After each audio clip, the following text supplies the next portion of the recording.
सुप्रभात। मैं अमित गौतम अपने सभी विद्यार्थियों और छोटे भाइयों को स्नेह और आशीर्वाद के साथ आज हाजिर हूँ। और आज मैं सिर्फ उनके लिए ये वीडियो बनाया हूँ जो मुझसे पर्सनली जुड़े हुए हैं, जो मुझे जानते हैं और उनसे कभी न कभी ऑनलाइन ऑफलाइन मुझसे बात हुई है। तो सिर्फ ये उनके लिए वीडियो है। जैसा कि आप सभी जानते हैं, मैं 10-15 व्हाट्सएप ग्रुप चलाता हूँ स्टूडेंट के लिए, उनके काउंसलिंग के लिए, गाइडेंस के लिए। तो अब इसमें कुछ चीज़ें हैं जो मैं आपको बताना चाहूँगा। सबसे पहले तो मैं ये आपको बता दूँ कि पढ़ाई को लेकर मैंने बहुत कुछ झेला है और बहुत कुछ गंवाया है। मैंने समय, पैसा, सब कुछ मैंने गंवाया है पढ़ाई को लेकर। सही जानकारी न होने की वजह से, सही समझ न होने की वजह से, किसी गाइडेंस करने वाले न होने की वजह से मैंने बहुत कुछ गंवाया। और जब मैंने गंवाया तो उसके बाद मुझे समझ में आया कि मैंने तो गंवा दिया, लेकिन कोई और ना गंवाए। एक अंदर से हमेशा एक फील रहता है। मैं आपको बता दूं, 2007 में जब मैंने +2 किया तो मैंने उस पर एयरफोर्स का मैंने पेपर निकाल कर छोड़ दिया। फिर मैं बीटेक के लिए प्रयासरत रहा। मैंने IEEE उस समय दिया 2 बार और रैंकिंग अच्छी होने के बावजूद गाइडेंस न मिला। मैं काउंसलिंग में शामिल न हो पाया, फाइनली बीटेक नहीं कर पाया।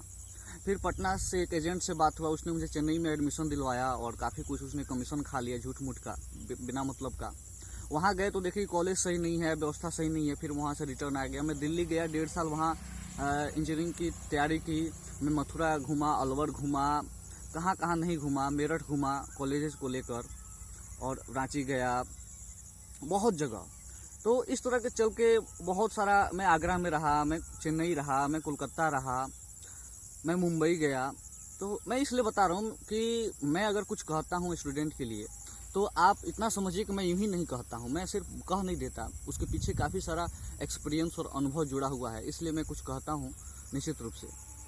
तो मैं हमेशा इस बात को लेकर उत्सुक रहता हूँ कि अगर कोई स्टूडेंट है तो मुझसे पूछे, मुझसे बात करे कि what to do in his her career, उसे करियर में क्या करना चाहिए, कहाँ से पढ़ना चाहिए, कैसे पढ़ना चाहिए। तो इस तरह की चीज़ें मेरे को हमेशा उत्साहित करती हैं बताने के लिए। इसलिए पिछले 1-1.5 सालों से मैं ऑनलाइन काफ़ी एक्टिव रहा हूँ और मैंने हर संभव जो है कि प्रयास किया है जवाब देने का। और आप सभी जानते हैं, जिन्होंने भी मुझसे एक बार बात की हो, जानते हैं कि मैंने कितना बेहतर तरीके से मैं एक्सप्लेन करता हूँ। तो 1-1.5 साल में समझ लीजिए कि मैंने दे दिया है अपना पूरा समय, जो दिया है वो स्टूडेंट को दे दिया है पिछले 1.5 साल। हालांकि काम तो उससे पहले भी कर रहा हूँ, लेकिन 1.5 साल काफ़ी मैं डेडिकेटेड रहा।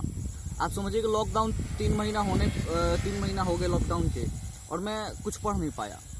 मेरी अपनी कुछ पढ़ाई है, हालांकि मैं जॉब में हूँ टीचर के, लेकिन उसके आगे की पढ़ाई में, जैसे कि PG, मेरा 2nd PG चल रहा है हिंदी लिटरेचर से। उसके अलावा नेट की तैयारी मेरी चल रही है। मेरा अन्य और भी आगे चीज़ें हैं। तो होता क्या है, अब दिक्कत हो गई है। एक बात की दिक्कत ये हो गई है कि स्टूडेंट कुछ लोग ऐसे हैं जो नासमझ सवाल करते हैं। मैं उनको नंबर दे देता हूँ या मैं उनको सूचना दे देता हूँ, तो वो मैं कहता हूँ भाई व्हाट्सएप कीजिए, वो डायरेक्ट मेरे को फ़ोन कर देते हैं। कुछ स्टूडेंट मुझे गूगल बाबा समझ लेते हैं और पूछते हैं कि सर एवरेस्ट की ऊंचाई कितनी है, सर गंगा नदी कहाँ से निकलती है, बताइए। जो सवाल आप गूगल से पता कर सकते हैं, उसके लिए मेरा समय क्यों ख़राब करते हैं। उसके अलावा मैं सारी जानकारी दे देता हूं। अगर आपको मैंने वेबसाइट बता दिया तो समझिए कि वेबसाइट पर सब चीज़ अवेलेबल है। मैं कोई ऐसा सोर्स नहीं हूं कि मेरे पास ही पहले आ जाता है, या कहीं किसी भी वेबसाइट की कोई भी सूचना, रिजल्ट का, एग्जाम का, नोटिफिकेशन का, एडमिशन का, कोई भी सूचना कहीं कोई यूनिवर्सिटी, कॉलेज, बोर्ड, कोई विभाग जारी करेगा तभी मेरे पास आएगा। उससे पहले तो मेरे पास नहीं आ सकता। हाँ, ये होता है कि आपसे पहले आ जाता है, इसलिए मैं शेयर करता हूँ। लेकिन लोग समझते हैं कि भाई मेरे पास पहले ही आ जाता है बिना नोटिफिकेशन के। ऐसे संभव नहीं है। मैं अगर बता दूं कि भाई ये एग्ज़ाम होने वाले हैं, ये एडमिशन होने वाला है, आप यहाँ चेक कर लो, तो वो मेरे को डायरेक्टली फ़ोन कर देते हैं। यहाँ तक कि लोग मुझसे गणित के सवाल बनवाते हैं, स्टूडेंट।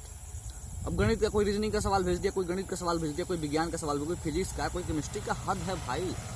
मैं बना सकता हूँ, मैं बनाकर देता हूँ उन लोगों को, लेकिन मेरा ये काम नहीं है। आप समझिए, मेरा ये काम नहीं है कि मैं 9वां 10वां गणित का सवाल, अब रात को 11 बजे 11:30 बजे तक कोई मेरे को फ़ोटो खींच के सवाल का भेज दे, सर थोड़ा सॉल्व कर दीजिए। ये सही बात नहीं है। पिछले 1 महीने से मैं काफ़ी इरिटेट हो गया उन चीज़ों को लेकर। कॉल और मैसेज इतने ज़्यादा आते हैं और निश्चित रूप से लोग मेरे को कहते हैं कि ये सब आपका किया धरा है, आपने नंबर छीटा है, आपने नंबर दिया है बच्चों को और आप ग्रुप चला रहे हैं तो आएगा। लेकिन मैं इस चीज़ को छोड़ना नहीं चाहता। एक मेरा पैसन है, ये एक ऐसा काम है जो मैं बिना पैसों के करता हूँ, आपको पता है।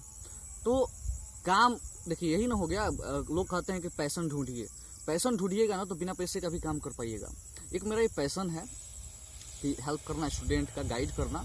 खासतौर से बिहार में बहुत भ्रांतियां हैं, बहुत सारे अननोन चीज़ें हैं स्टूडेंट को लेकर, कैसे पढ़ें, क्या पढ़ें, इस तरह की चीज़ें हैं। बिहार अभी आगे बढ़ रहा है एजुकेशन में, तो मेरी कोशिश रहती है हमेशा कि उन्हें बेहतर गाइडेंस दे सकूं।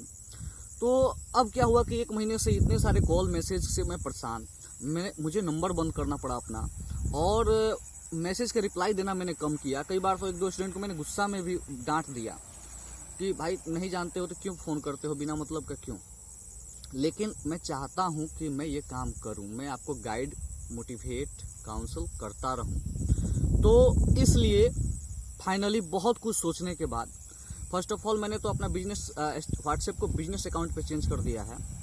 तो और मैंने फेसबुक पे कोशिश किया मैंने अपनी आईडी से कि मैं सोल्व करूं, लेकिन वो सही नहीं था। फिर मैंने पेज बनाए, वहाँ भी उतने ट्रैफिक नहीं थी, लोग नहीं जा पा रहे थे, मैं खुद नहीं डिलीवर कर पा रहा था चीज़ें।